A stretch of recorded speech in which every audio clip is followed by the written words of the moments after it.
What's up, guys? We are back here with another discussion video today, and we are going to be going over a topic that I think a lot of people want to discuss, and that is the modern ban list. So, for those of you who don't know, we have a ban list announcement upcoming on December 16th, I believe, whatever that Monday is. Let me look at this calendar real quick. Yeah, 16th. So, roughly about a week and a half from whenever this video goes out, or at least from the day of recording. And it's a big ban list. We've been kind of in a lull for the past couple of months ever since the Nadu ban. I think a lot of people thought that when Nadu and Grief got banned, the format would sort of self-correct itself, and it really didn't. I mean, it's just been energy mirrors for the better part of the last 3 or 4 months, and something's got to change. We all know that. Now, the question is, what needs to change? And that is what we are going to be discussing in today's video. Before we continue, as always, if you enjoyed this type of content, please consider subscribing to the channel. It really does help out the analytics and the numbers. And also, most importantly, I want to hear your guys' thoughts. What do you think should be on the ban list? Do you think anything should be unbanned, which we might talk about today? Let me know in the comments. So we're just going to get the elephant out of the room out of the way. The One Ring, I mean, come on. At this point, it's very obvious. This card probably should have been banned alongside Nadu 3 or 4 months ago when that happened. They weren't willing to pull the trigger at the time, and I can't imagine them not being able to do it this time around. The card, for posterity's sake, according to MTG Goldfish, which to be fair, maybe not the best source of data, I'm not exactly sure. I'm assuming their numbers are from decks that are posted on Goldfish, which is challenges, leagues, sometimes other paper tournaments. But according to MTG Goldfish, the One Ring is played in 60% of modern decks. I honestly can't remember the last time a card had that high of a play rate. And I mean, the reason is it's an artifact. It can go in any deck. Any and every deck probably can and should play the ring.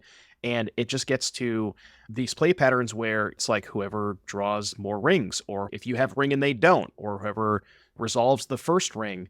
And the card, in terms of play patterns, not even if you just set aside play rate in terms of it being in 60% of decks, the card is just kind of miserable to play against. And it creates this play pattern where you cast it, you're guaranteed to untap the next turn because you have protection from everything. You already got 3 cards out of it because you get 1 on the original tap and 2 on the next tap. So you're getting 3 cards in an extra turn for 4 mana, which is at a base rate already really good.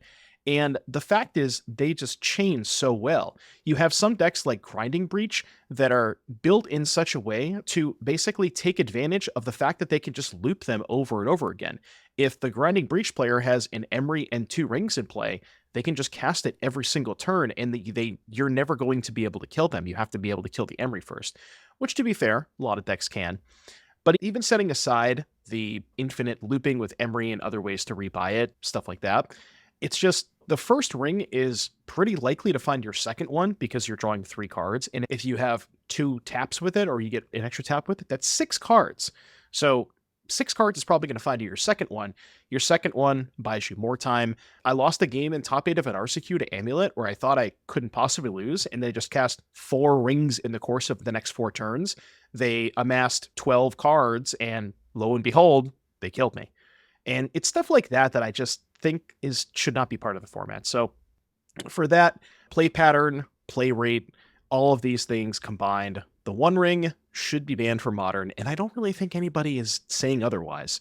So that's the easy one, but I don't think this is the only card that needs to go. Now, over the past couple of months, we've been doing the Watching the Meta series, and we're keeping an eye on Boros Energy's play rate. And if you combine Boros and Mardu, it's somewhere in the realm of 40% of the format as energy decks. And here's the problem. I think that if you just ban the One Ring and leave it at that, you don't touch anything else, I think energy might still be the best deck. Now, granted, energy has become a ring deck, not surprising, and the ring is certainly a hit to energy, but the Boros decks were doing just fine before they started playing the ring. And one of the best cards against Boros, or the card that quote-unquote kept them in check for a certain period of time until they started playing their own, was the One Ring. So my fear is that if you ban the One Ring, you are taking away all of the other decks' best option against Boros. So I think you actually do have to hit Boros too, because we don't want to be in 40% energy mirrors in perpetuity. So there's actually two cards here that I think should be removed from the format. And the first one is Guide of Souls.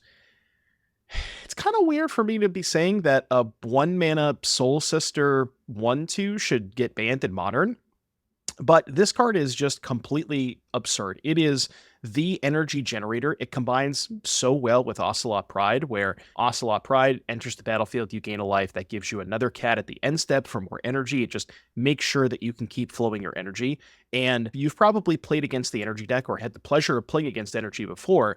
And you know that every time you don't kill their Guide of Souls, you most of the time just die over the course of the next turn or two, because the amount of resources that it generates for a 1 mana 1/2, and not only the life and the energy, it also just turns the corner very quickly. Once you've amassed 5 or 6 energy off of it, which is not that hard to do, then you can just start attacking. So it is a resource engine and a win condition all packed together into this 1 mana 1/2. Probably the next best card in the energy decks besides the One Ring. And I think it's just kind of the glue that holds them together. Now, you could make an argument, or maybe you should like ban a different one drop like Ocelot Pride to maybe be able to keep them in check. And possibly banning Ocelot Pride accomplishes the same thing because these cards work so well together. But I would rather just not have to worry about it. If I was in charge, this is what I would do. That's kind of like my philosophy behind this video. So if I was in charge, I would remove Guide of Souls. I think it really is going to help the format move past this energy winter that we've been having. But that's not the only energy ban. I also would remove Amped Raptor from the equation. It's weird because Violent Outburst is banned. There's always a negative connotation when it comes to certain Cascade decks. And Amped Raptor is sort of like the fixed way of doing Cascade, but I still think it's too good. And it's not necessarily fixed, because when you mix in something like a Guide of Souls or an Aether Hub, or just have any sort of extra energy lying around, some of the time it can even be better than a Cascade spell. If the One Ring goes, then maybe this is less of a problem, but you guys have all seen it happen when your opponent has a Guide of Souls, an Aether Hub, and an Amped Raptor, and they have 4 energy and they just cascade into a One Ring. That's not supposed to happen, right? So I think that if Guide of Souls didn't exist and Amped Raptor was only hitting 2 drops every single time, maybe you could sell me on it. But even then, Amped Raptor into a Johnny is still an extremely messed up curve, especially when you factor in stuff like Bombardment or removal spell on your own cat token to flip the Johnny immediately. It just kind of gets out of hand pretty quickly. Now, you could argue that removing Guide of Souls is maybe enough to keep Amped Raptor in check, but again, I don't really think they should play around with this ban list. They've had a huge problem in the format for the past 3 or 4 months, and I really think this ban list needs to be just a crucifixion of the energy deck. You just need to get rid of it while you can, and don't take any chances. Make sure that this deck is not going to remain 40% of the metagame for, like I said, in perpetuity. So I would axe Guide of Souls and Amped Raptor personally. That's my take on it. But we're not just going to talk about bans today. We got a couple unbans for you too. Yawgmoth is a deck in Modern that has been really down over the past couple of months. And I think part of that is due to the fact that energy has been the dominant force, and they have Goblin Bombardment, bunch of removal spells. They have a bunch of life gains, so it's like kind of hard to keep up. And I wouldn't hate seeing a small buff to Yawgmoth. Now, perhaps Birthing Pod is a bit too out of bounds here, and maybe I'm stretching, but weirdly enough, I'm not actually convinced that this card is better than Birthing Ritual, which is a card that is already in the format, and to the best of my knowledge, a card that most of the Yawgmoth decks didn't even play for a little bit. They tried it early on, but I think that they ended up moving away from it. And I really do think that creature decks in general have been so down over the past couple of months because Boros is just the best creature deck by such a wide margin. And maybe it's possible that Birthing Pod, enables too many degenerate things, like just various creature combos, Yawgmoth. It could enable some twin cheeky decks, which I think would be kind of cool. I don't know if people would do that. Maybe there's too much. Maybe the card pool has become a little bit too big over the past years since Birthing Pod was banned in Modern. But I would like to see just a little bit of a buff to these creature decks. Maybe there's a better way to do it than Birthing Pod. But yeah, I think it's time for the pod gamers. So pod gamers, sound off in the comments. I want to hear your thoughts on that, but I would like to see pod unbanned. All right. One more unban for you, and perhaps this one makes some decks a little too consistent, but ponder. So they brought back preordain somewhat recently within the past couple of years, I think. I can't remember exactly when they brought back preordain, but they brought it back to kind of bring some life into the blue cantrip decks.